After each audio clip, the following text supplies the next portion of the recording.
இதோ உங்களை தேடி முதன்முறையாக வசீகரமான தொழில்நுட்பம் மற்றும் அதிவேகமான செயல்திறனுடன் UFX மொபைல்.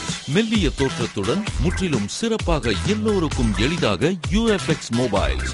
உங்கள் நவீன தலைமுறைக்கான mobile. UFX Mobiles make you move. For the very first time coming your way is an irresistible combination of speed, style and technology. UFX Mobiles, exceptionally sleek, totally advanced, and now the phone that everyone can afford to touch. Your next generation mobile. UFX Mobiles make you move.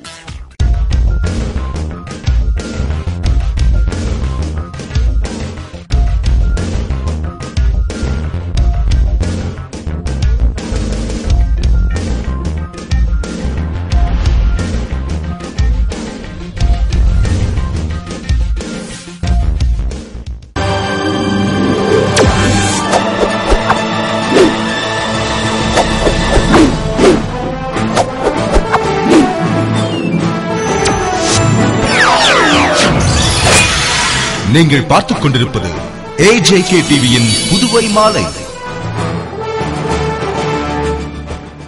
வணக்கம். புதுவை வளர்ச்சிக்கு அடித்தளம் இட்டவர் ஃபாரூக் என்று ஃபாரூக் மறைவிற்கு அஞ்சலி செலுத்த வந்த மத்திய உள்துறை அமைச்சர் ப. சிதம்பரம் தெரிவித்தார். மத்திய உள்துறை அமைச்சர் ப. சிதம்பரம் புதுவை வந்து முன்னாள் புதுவை முதல்வரும் கேரள ஆளுநருமான ஃபரூக் மரக்காயர் வீட்டிற்கு சென்று அவரது குடும்பத்தினருக்கு ஆறுதல் கூறி ஃபாரூக்கின் உருவப்படத்திற்கு மலர் தூவி அஞ்சலி செலுத்தினார். பின்னர் அவர் செய்தியாளர்களிடம் கூறுகையில், 50 ஆண்டுகால அரசியல் அனுபவம் பெற்றவர் ஃபாரூக். எல்லா தரப்பு மக்களிடமும் அன்பும் பாசமும் கொண்டவர். அனைவரிடமும் எளிமையாகவும் இனிமையாகவும் பழகக்கூடியவர். புதுவை மாநில வளர்ச்சிக்கு அடித்தளம் இட்டவர். அவரது இழப்பு பேரிழப்பு ஆகும். அவசர வேலை காரணமாக என்னால் இறுதி சடங்கில் கலந்து கொள்ள முடியவில்லை. இருப்பினும் கடந்த 10 நாட்களாக அவர் உடல்நலம் குறித்து விசாரித்து தெரிந்து கொண்டேன். அவரது மறைவிற்கு எனது ஆழ்ந்த இரங்கலை தெரிவித்துக் கொள்கிறேன் என்று கூறினார். முன்னதாக முதல்வர் ரங்கசாமியிடம் சிறிது நேரம் உரையாடினார். அப்போது மத்திய அமைச்சர் நாராயணசாமி, முன்னாள் அமைச்சர்கள் வல்சராஜ், தேனி ஜெயக்குமார், கந்தசாமி, வட்டார காங்கிரஸ் தலைவர் AKD ஆறுமுகம் உள்ளிட்ட பலர் உடனிருந்தனர். அரசின் அனைத்து உயர் பதவிகளிலும் முத்திரை பதித்தவர் ஃபாரூக் சிறுபான்மை மக்கள் பிரதிநிதியாக செயல்பட்டவர் என்று மத்திய அமைச்சர் GK வாசன் கூறியுள்ளார். மத்திய அமைச்சர் GK வாசன் இன்று காலை புதுவை வந்து முன்னாள் அமைச்சர் ஷாஜகான் வீட்டிற்கு சென்று கேரள ஆளுநர் ஃபாரூக்கின் மறைவிற்கு இரங்கல் தெரிவித்து அவரது படத்திற்கு மலரஞ்சலி செலுத்தினார்.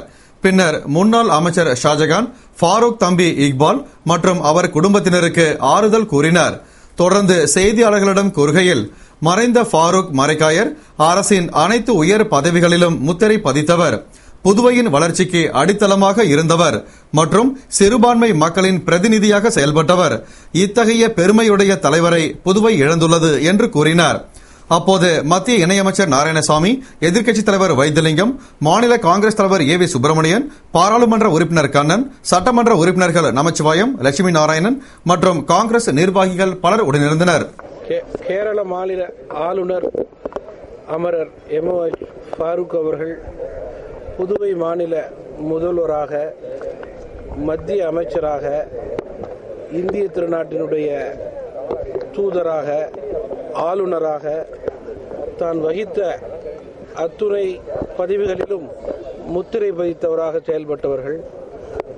இன்றைய புதுவை மாநிலத்தினுடைய நல்ல வளர்ச்சிக்கு பல்வேறு நிலைகளிலே அடித்தளமாக செயல்பட்டவர்கள். சிறுபான்மை மக்களுடைய பிரதிநிதியாக இந்தியாவில் உள்ள சிறுபான்மை மக்களுடைய எண்ணங்களை பிரதிபலித்தவர். புதுவை மாநிலத்தினுடைய மூத்த முன்னணி தலைவர்.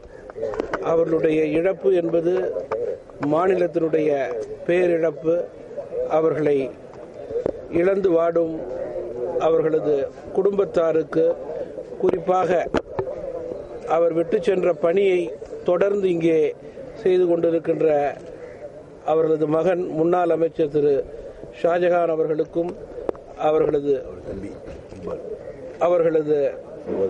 சகோதரர் திரு இக்பால் அவர்களுக்கும், குடும்பத்தாருக்கும், உற்றார் உறவினர்களுக்கும் என்னுடைய ஆழ்ந்த அனுதாபத்தை இந்த நேரத்திலே தெரிவிக்க விரும்புகிறேன். ஏனாம் கலவரத்தில் துப்பாக்கி சூடு நடத்தியது ஏன் என்று SSP சந்திரன் விளக்கம் அளித்துள்ளார். இது தொடர்பாக அவர் கூறுகையில், ஏனாம் பிராந்தியத்தில் ஏனாமில் உள்ள டைல்ஸ் நிறுவனத்தில் தொழிலாளர்களுக்கு குறைந்த ஊதியம் வழங்கப்பட்டதால் அவர்கள் சங்கம் துவக்கி ஊதிய உயர்வு கேட்டு நிர்வாகத்துடன் பேசி வந்தனர். இதற்கு நிர்வாகம் எதிர்ப்பு தெரிவித்து ஏராளமானோரை சஸ்பெண்ட் செய்தது. அந்த ஊழியர்களை மீண்டும் பணியில் சேர்க்க வலியுறுத்தி மற்ற ஊழியர்கள் போராட்டம் நடத்தினர். அப்போது ஊழியர்களில் ஒரு தரப்பினர் நிர்வாகத்துக்கு ஆதரவாக பணிக்கு சென்றனர். அதை மற்றொரு தரப்பினர் தடுத்ததால் மோதல் ஏற்பட்டது. அங்கிருந்த ஆயுதப்படை போலீசார் அவர்களை விலக்கி விட்டனர். ஆனாலும் மோதல் நீடித்தது. பின்னர் அவர்களை சமாதானம் செய்துவிட்டு தொழிற்சங்க தலைவர் முரளி மோகன் என்பவரை பேச்சுவார்த்தைக்காக காவல் நிலையம் அழைத்து சென்றோம். அங்கு அவருக்கு திடீரென நெஞ்சுவலி ஏற்பட்டது. மருத்துவமனைக்கு கொண்டு செல்லும் வழியில் அவர் இறந்துவிட்டார். ஆனால் போலீசார் தாக்கியதால் தான் அவர் இறந்தார் என்று ஊழியர்கள் புரிந்து கொண்டு மீண்டும் போராட்டத்தில் ஈடுபட்டனர். அவர்களை கட்டுப்படுத்த தடியடி நடத்தப்பட்டது. ஆனாலும் நிலவரம் கட்டுக்குள் வராததால் துப்பாக்கி சூடு நடத்த வேண்டியதாகிவிட்டது. அதில் ஒருவர் இறந்தார். போலீசாரும் சிலர் படுகாயம் அடைந்தனர். இதுகுறித்து முழுமையாக விசாரணை நடத்தினால்தான் உண்மை நிலவரம் தெரியவரும்.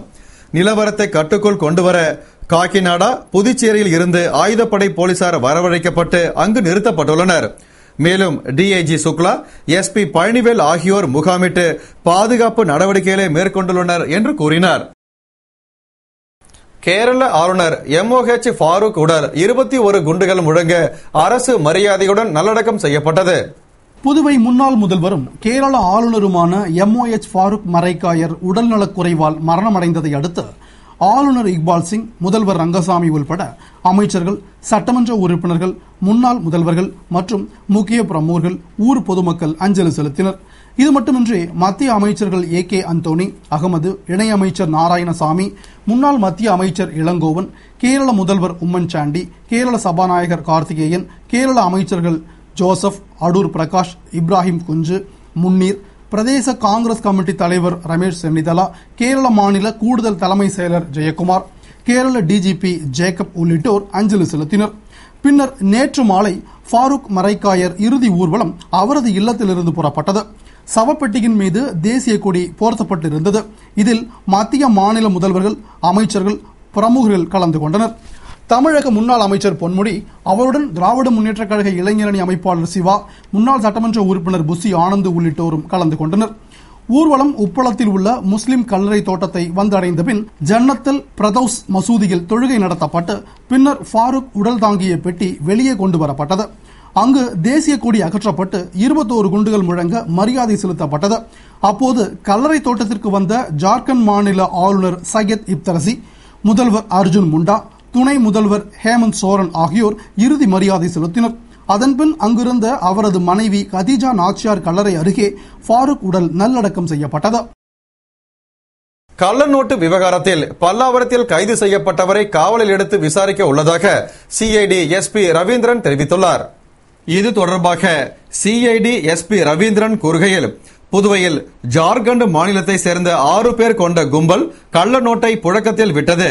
அதில் முகமது இஸ்மாயில் என்ற வாலிபர் கள்ள நோட்டை மாற்ற முயற்சித்த போது பிடிபட்டார். அவரை கைது செய்து காவலில் எடுத்து விசாரணை செய்ததில் அவர் ஒப்புதல் வாக்குமூலம் அளித்துள்ளார். அவரிடம் பெறப்பட்ட விவரங்களை கொண்டு மற்ற குற்றவாளிகளை பிடிக்க தனிப்படை போலீசார் தீவிர முயற்சி மேற்கொண்டுள்ளனர். இந்நிலையில் சென்னை பல்லாவரத்தில் இங்கிருந்து தப்பி ஓடிய அப்துல் ரஹீம் என்பவர் கைது செய்யப்பட்டார். அவரிடம் விசாரணை செய்ய முடிவெடுத்து அவரை புதுவைக்கு அழைத்து வந்து காலாப்பட்டு சிறையில் அடைத்துள்ளோம். நீதிமன்றத்தில் உத்தரவு பெற்று 3 நாள் காவலில் எடுத்து விசாரிக்க உள்ளோம் மற்றும் அவரிடமும் ஒப்புதல் வாக்குமூலம் பதிவு செய்வோம் என்று கூறினார். ஜார்க்கண்ட் மாநிலத்தை சேர்ந்த ஒரு 6 பேர் கொண்ட ஒரு கும்பல் புதுவை மாநிலத்தில் கள்ள நோட்டு புழக்கத்தில் விட்ட காரணத்துக்காக அவர்கள் மீது வழக்கு பதிவு செய்து விசாரணையில் உள்ளது.